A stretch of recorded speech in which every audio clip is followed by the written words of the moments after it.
3 September 2025 ବଡ଼ ଏକାଦଶୀ। ପାର୍ଶ୍ୱ ପରିବର୍ତ୍ତନ ଏକାଦଶୀ ପୂଜା ବିଧି। ଗାଈକୁ କ'ଣ ଖୁଆଇଲେ ଆପଣଙ୍କ ଘରେ ଧନର ଅଭାବ ରହିବ ନାହିଁ? ଖାଦ୍ୟଦାନର ମହତ୍ଵ। ବଡ଼ ଏକାଦଶୀ 2025 ପାର୍ଶ୍ୱ ପରିବର୍ତ୍ତନ ଏକାଦଶୀ ପୂଜା ବିଧି, ତାରିଖ, ସମୟ ଓ ମହତ୍ଵ। ଆସନ୍ତୁ ଏହି ବିଷୟରେ ଆମେ ଆଜି ଜାଣିବା। ନମସ୍କାର ଦର୍ଶକ ବନ୍ଧୁ, ଆମ ଚ୍ୟାନେଲକୁ ସ୍ୱାଗତ। ଆଜି ଆମେ କଥା ହେବୁ ଭାଦ୍ରବ ଶୁକ୍ଳ ପକ୍ଷର ବଡ଼ ଏକାଦଶୀ, ଯାହାକୁ ପାର୍ଶ୍ୱ ପରିବର୍ତ୍ତନ ଏକାଦଶୀ କିମ୍ବା ପଦ୍ମା ଏକାଦଶୀ ମଧ୍ୟ କୁହାଯାଏ। 3 ସେପ୍ଟେମ୍ବର 2025ରେ ପାଳନ ହେବାକୁ ଥିବା ଏହି ବ୍ରତ କରି ଆପଣ ଧନ, ସମ୍ପଦ, ସୁଖ, ଶାନ୍ତି ଓ ମୋକ୍ଷ ପାଇପାରିବେ। ତେବେ ଆସନ୍ତୁ ଜାଣିବା ଏହାର ତାରିଖ, ସମୟ, ପୂଜାବିଧି, ମାହାତ୍ମ୍ୟ ଓ ଗାଈକୁ କ'ଣ ଖୁଆଇଲେ ଆପଣଙ୍କ ଘରେ ଧନର ଅଭାବ ରହିବ ନାହିଁ। ବଡ଼ ଏକାଦଶୀର ତାରିଖ ଓ ସମୟ। ତାରିଖ ହେଉଛି 3 ସେପ୍ଟେମ୍ବର 2025 ବୁଧବାର।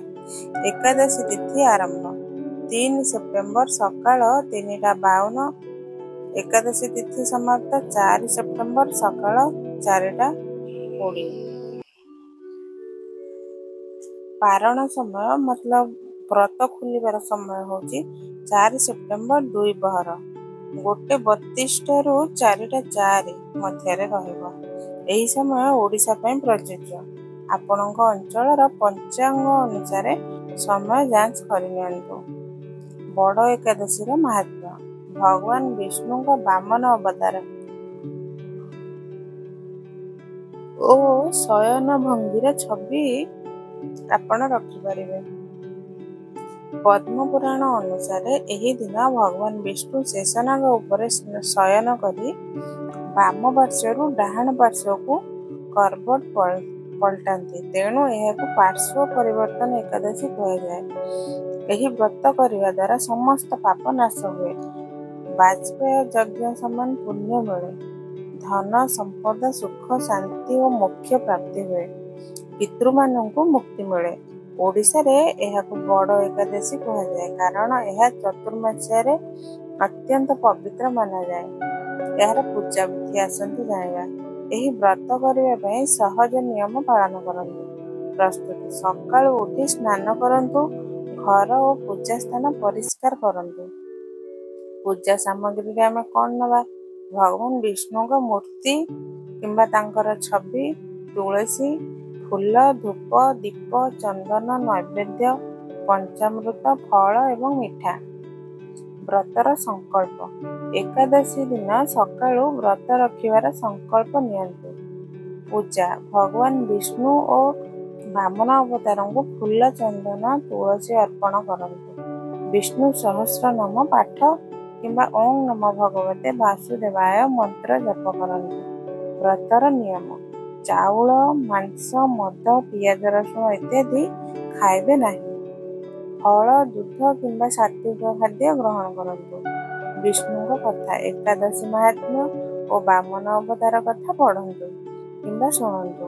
ପାରଣ କରିବେ: ଦ୍ୱାଦଶୀ ତିଥିରେ 4 ସେପ୍ଟେମ୍ବର ନିର୍ଦ୍ଦିଷ୍ଟ ସମୟରେ ବ୍ରତ ଖୋଲନ୍ତୁ।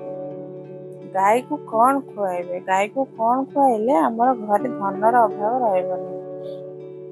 ଶାସ୍ତ୍ର ଅନୁସାରେ ଗାଈକୁ ଦାନ କରିବା ଅତ୍ୟନ୍ତ ପୁଣ୍ୟକାରୀ।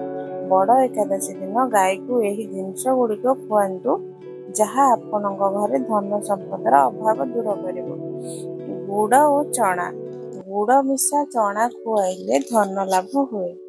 କଦଳୀ: ଗାଈକୁ କଦଳୀ ଖୁଆଇବା ଦ୍ୱାରା ସୁଖ, ଶାନ୍ତି ମିଳେ। ଘାସ ଓ ପାଣି: ସତେଜ ଘାସ ଓ ଶୁଦ୍ଧ ପାଣି ଦିଅନ୍ତୁ। ରୁଟି କିମ୍ବା ଅଟା: ଘରେ ତିଆରି ରୁଟି କିମ୍ବା ଅଟା ମିଶା ଖାଦ୍ୟ ଦିଅନ୍ତୁ। ଗାଈକୁ ଖାଦ୍ୟ ଦେବା ପୂର୍ବରୁ ତା ଉପରେ ହାତ ବୁଲାଇ ପ୍ରଣାମ କରନ୍ତୁ ଓ ଭଗବାନ ବିଷ୍ଣୁଙ୍କୁ ସ୍ମରଣ କରନ୍ତୁ। ବ୍ରତ କଥା: ବାମନ ଅବତାର କିମ୍ବା ଏକାଦଶୀ କଥାର ଆପଣ ଯେକୌଣସି ଜିନିଷ ପଢ଼ିପାରିବେ। ପୁରାଣ ଅନୁସାରେ ଭଗବାନ ବିଷ୍ଣୁ ବାମନ ଅବତାରରେ ରାଜା ବଳିଙ୍କୁ 3 ପାଦ ଜମି ମାଗିଥିଲେ। 2 ପାଦରେ ସମଗ୍ର ପୃଥିବୀ ଓ ଓ ଆକାଶ ମାପି ତୃତୀୟ ପାଦ ବଳିଙ୍କ ମୁଣ୍ଡରେ ରଖିଥିଲେ। ବଳିଙ୍କ ଭକ୍ତିରେ ପ୍ରସନ୍ନ ହୋଇ ଭଗବାନ ତାଙ୍କୁ ସୁତଳ ଲୋକରେ ସ୍ଥାନ ଦେଇଥିଲେ। ଏହି ବ୍ରତ କରିବା ଦ୍ୱାରା ଭଗବାନ ବିଷ୍ଣୁଙ୍କ କୃପା ପ୍ରାପ୍ତ ହୁଏ। ତେବେ ବନ୍ଧୁଗଣ, ଏହି ବଡ଼ ଏକାଦଶୀ ବ୍ରତ କରି ଆପଣ ଭଗବାନ ବିଷ୍ଣୁଙ୍କ ଆଶୀର୍ବାଦ ପାଇପାରିବେ। ଗାଈକୁ ଖାଦ୍ୟ ଦାନ କରି ଧନ ସମ୍ପଦର ଅଭାବ ଦୂର କରିପାରିବେ। ଆମ ଚ୍ୟାନେଲକୁ ଲାଇକ୍, ସେୟାର ଓ ସବସ୍କ୍ରାଇବ୍ କରନ୍ତୁ। ଆଗାମୀ ଭିଡ଼ିଓରେ ମିଳିବା ପର୍ଯ୍ୟନ୍ତ ରହୁଛି। ଜୟ ଜଗନ୍ନାଥ।